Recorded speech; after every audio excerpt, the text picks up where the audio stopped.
is a bit too next level for me. They banned out their own grok that I thought they wanted to, place importance to. I think they have a better idea of what they want to get. They're forcing out both the Kaja as well as the Lunox over to Louvre Esports here. My guess is that they want to either pick up either or. And teammate seems really confident with this. Look, they're all smiles, they're all happy. Looks like it's all according to plan. Unless it's not going to plan. Look, hey. Well, I'll blame you, okay? I'll blame you if this goes wrong. No, it's not my fault, it's not my fault. If only I could lip read. If only I could lip read. Last 8 seconds here coming in for Louvre Esports. It's going to be the Akai. Kaja, Lunox, all up in the air. Onic, even the Hayabusa if they want. Claude is another S-tier pick if they want to look for Onic. They are spoiled for a choice.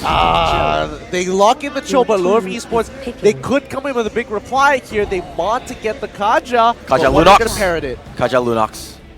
Hayabusa. Kaja Haya. Hayabusa. Man, this is so reminiscent of their MPL reunion. I mean, not reunion, but the MPL finals where against Onic Esports, where they did drop 3 games to them, and Hayabusa was the pick that they usually go to. They are feeling this Selena is a little bit better compared to this Lunox. This is what I'm getting from Onic here. They want to pick it up. They think that, hey, if I can hit my arrows, this Lunox is going to be null and void.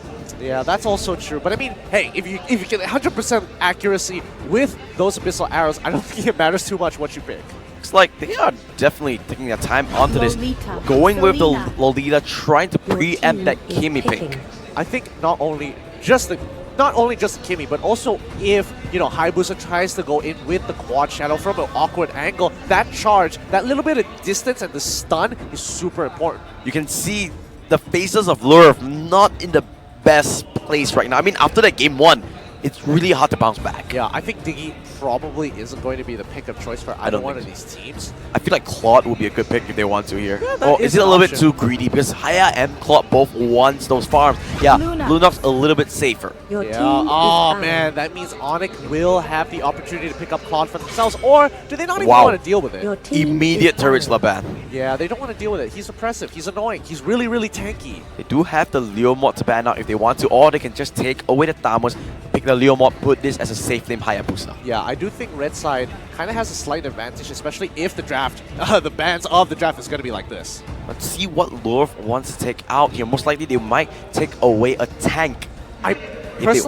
Personally, I feel like Louvre Esports should consider their options because Cho is a really tough lane for either both Thalmos as well as Leomore here. So either or doesn't matter because Onic can't respond. So they're going to get rid of the Esmeralda and hold all the options open. Well, that's a respect, man. And Sasa was insane that game and no more Esmeralda showing up. I feel like Louvre Esports probably should be locking in their next tank here to kind of hold up for counterplay just in case Cho is in that fighter role. I like this pick coming out. Leomord has shown a lot of success throughout the tournament. They are going to lock it in. Obviously, Onic, they can go for the Thalmos if they want to. And looks like they are immediate lock-in now. What is Sasa's hero? Big questions here. Granger would be a good pick, but it will be a little bit too immobile because both Leomord and Hayabusa can run him down if he wants to. I feel like Carry would be a better lock-in. Claude as well. Claude is up on the oh man, they're going to be locking in the Hell Current. Looks like they've completely dumped the MSC meta and they're like, hey, we're done with this. We're going to bring it back to Indonesia. I mean, of course, we've seen Hellcat before in the group stages of MSC, but this is a total different ballgame. This playoffs, we have not seen Hellcat at all. Now, Louvre, what is your response? You can see Kiddo, he's thinking about it. Look at the befuddlement. He's just trying to figure it out like, oh man, how do I deal with this now? I need a tank of some sort to actually deal with them. Minotaur is looking pretty good, I'm not going to lie. I mean, Minotaur can be countered because, the passive of Hellcat immediately silence whoever uses a spell in that vicinity, so it can block that Minion Fury immediately. They instead go for the Tiger. They think that they can catch out members with that Sacred Hammer. I think that is a pretty good way to deal with it because it's a huge deterrent. If you want to engage on it, sure, you have to deal with Tigreal first. And if you do, Tigreal just uses his ult, use that implosion, sucks you in, spits you out, and you just can't really do too much to counterplay around it. Now, what do you think here, Gideon? Both teams locked in. And what are you going to go for? I don't really know here. Like, it's going to be tough. Like, Onic is looking really, really strong. They've got a strong composition to skirmish very, very often here, but I don't know. I feel like it's leaning a little bit more towards Onic. Oh, let's see how things will go about. MSC trophy sitting pretty on top. Onic, almost one hand on it. Well, at least one game closer to it. They need 2 more. On the other hand, Louvre, they need all 3. Yeah, again, a lot of respect going over to Marshall here, getting rid of that Franco in the first rotation. Woo! What a ban. Well, let's see how things play out as we load into the land of Don. Onic Esports 1-up against Louvre Esports. Woo! Now Louvre, they've got to make a lot of decision making for themselves here. The lane assignments are important. They made a mistake in the previous game because of it and got punished. So what are they going to do? Well, let's see how the start is going to go about. This time, Udil not going to be able to do his buff so freely. There's a little bit of pressure coming up from Louvre. Yep. A little bit of pressure, not going to be too much, but it looks like he set up his traps quite well for the side of Udil. He will take and clear out that mid wave and then go back to deal with his own buffs. Oh, anti-mage just playing dirty here, disrupting the gargoyle and stealing it away. Louvre doesn't have a chance to breathe. I'm kind of curious here. Oh no. Onic, anti-mage, gonna get out of this. I mean, he's being really, really aggressive here. Marsha is gonna quickly face check. He's just buying time because look, at the top side, they're going for a Secret Hammer. Does land onto the knockup onto this Lolita, but one has to be careful. The Delete Stinger is there. Sasa a little bit all over the place here. He's getting kited a little bit. Good counterplay coming in from Louvre Esports. However, fights are breaking across the map. Oh, arrow, and that is what you're talking about. Heat-seeking arrows from Udil. That's gonna be first blood. He can just predict your movement, can't he? He just has infrared goggles. He knows where you're going. He's got some predator vision. He knows. And this bottom lane not really going the way of Louvre as well. It hasn't really gotten a good start. Hayabusa is level 3, but he can't really fight against this Hellcat because of the Q pressure. Oh yeah, Yor has to use those lightning bombs to get out of the way. He doesn't want to get caught out of position with that third hit of the Jukundo from Onic Esports. And this Hermit is still left alive a good minute after it has spawned. They need to be careful. Oh no, that is nasty. Arrow lands. Kaja is going to go down. Secret Hammer lands onto the Petrify onto, and another arrow goes onto Kiddo. He's not level 4 yet. He doesn't have the Brilliance. The Flicker comes through. Wait a second. Things are not going so well for Onic. They need to back off. Oh, he misses the last ability. Kiddo isn't in range. Doesn't pick up the kill on anybody. It's going to be a 1-for-1 trade. Oh, Jikundo. Abyssal Trap onto Kiddo. He wants hit level 4. He needs that Darkening. Oh, he does take it. He wants to go in. Oh, Shadow Kill. But there are 2 members there. He does have the Quad Shadow. He does find that he's playing the ring around the Rosie. He gets eaten alive. Onic Esports. He says, not this time. Sorry, Louvre Esports, but RNG is not on your side. No, not too much. And oh, Rocket Hammer into the face. Onic picking up another one. You can't disrespect Lolita's damage. Like, once that Guardian Bulwark is up, if it charges up just enough, that Rocket Hammer is going to hurt. Yep, Marsha, he's really hungry. He wants that experience. Onic was like, if he walks up, I'm going to Shadow Rush into it. Oh, luckily he does go for the recall. Doesn't want to go for, the big boy plays just yet, especially when you're so low on HP. They are going to back off. Kiddo and Yor once again getting oppressed in, but it has to be said, Louvre playing much better this game, giving themselves a good chance.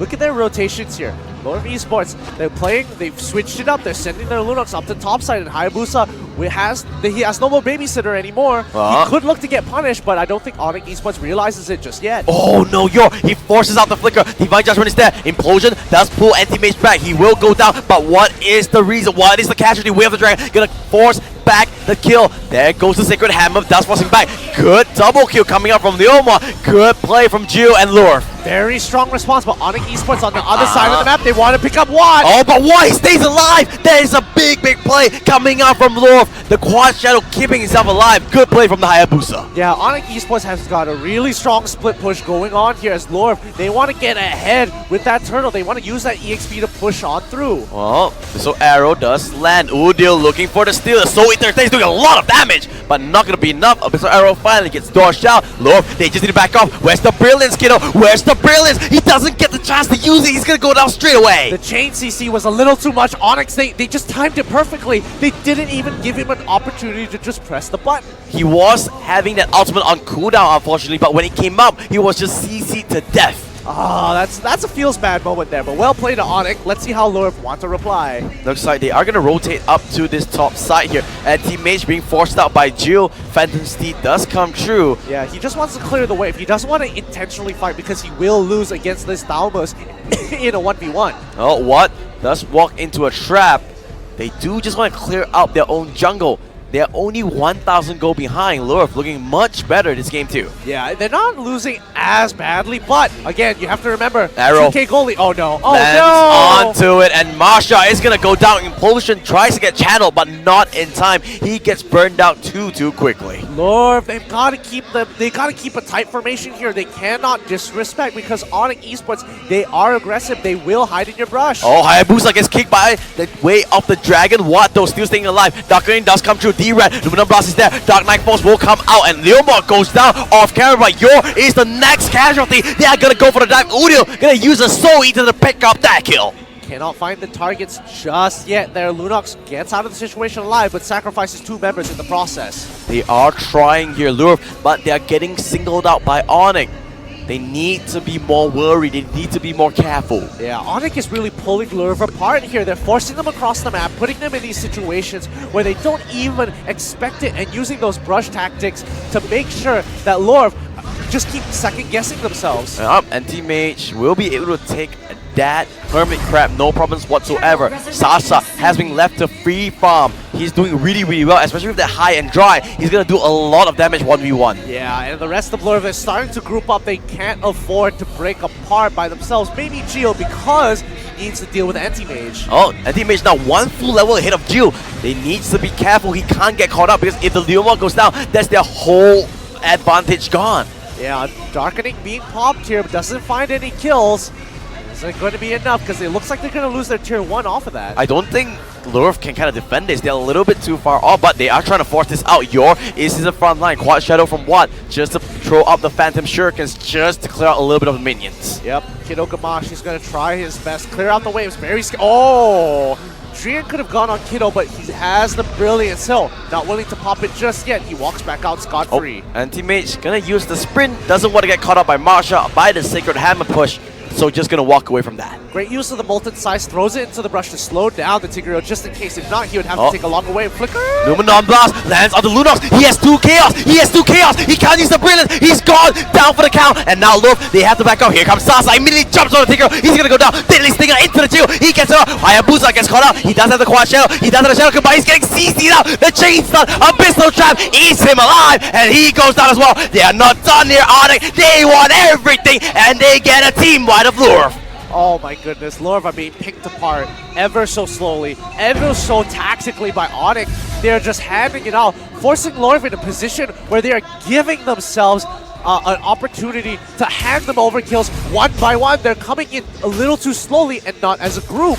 They have to make sure that they don't get caught out like that. But there was a thing of beauty coming. Oh, that's a good flicker. Sacred Hammer Implosion. Oh! Psycho! Oh! Psycho with the smooth moves. Makes it out of there with the flicker. The moves to kill. If he was on the dance floor, that would be crazy. I definitely thought you were going to pull off the smooth criminal joke there. Nope, not anymore. Overused, overdone, but Lorv really struggling to find a footing in this game. Oh, Lorf now, they are indeed sticking as a unit, but here comes Psycho. Good Jikundo lands on the Marsha with the Sacred Hammer. They need to be careful. Divine Judgment last night on the Psycho. Will of the Dragon will force them out.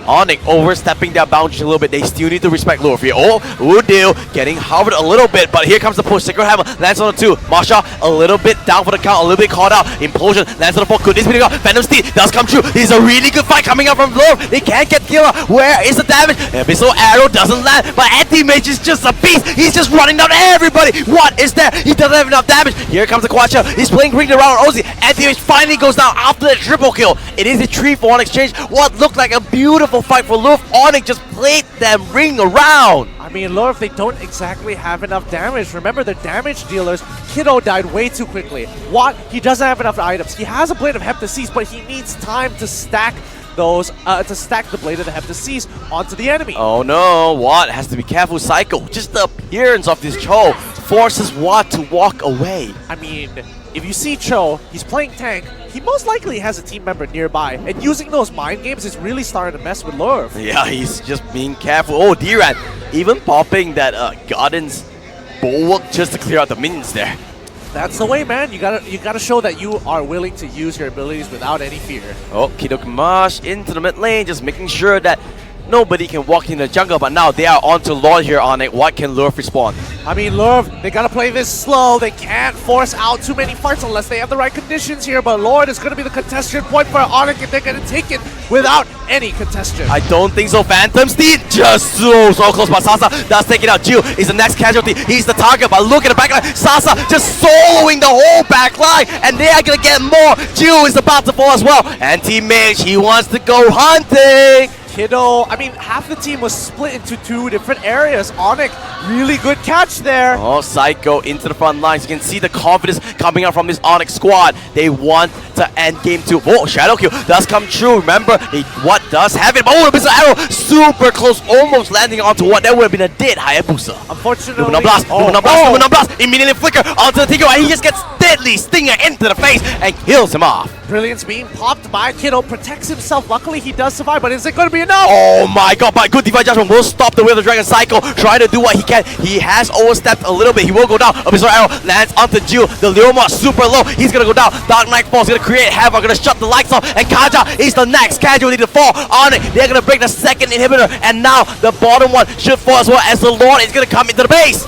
This is such a dominant showing of Onic Esports. Once they get the ball rolling, it does not stop. Look, they're trying, but they just can't find the answer. Attack wave from Marsha. He's playing left, right. He's trying to dodge everything, but the deadly stinger says no. A pistol arrow, and you know what they say? Arrow to the knee. That's not good. Onic just picks up game 2. Looks like their adventuring days are over, as once again, Onic Esports dominant show of force over Louvre. That is what you call a dominant display. Oh my goodness, I mean, history is repeating itself. Louvre are just struggling to find their footing in these games. I mean, what do you do here? I mean, if you are Louvre's, you're at Louvre's shoes. You lose 2 games so convincingly.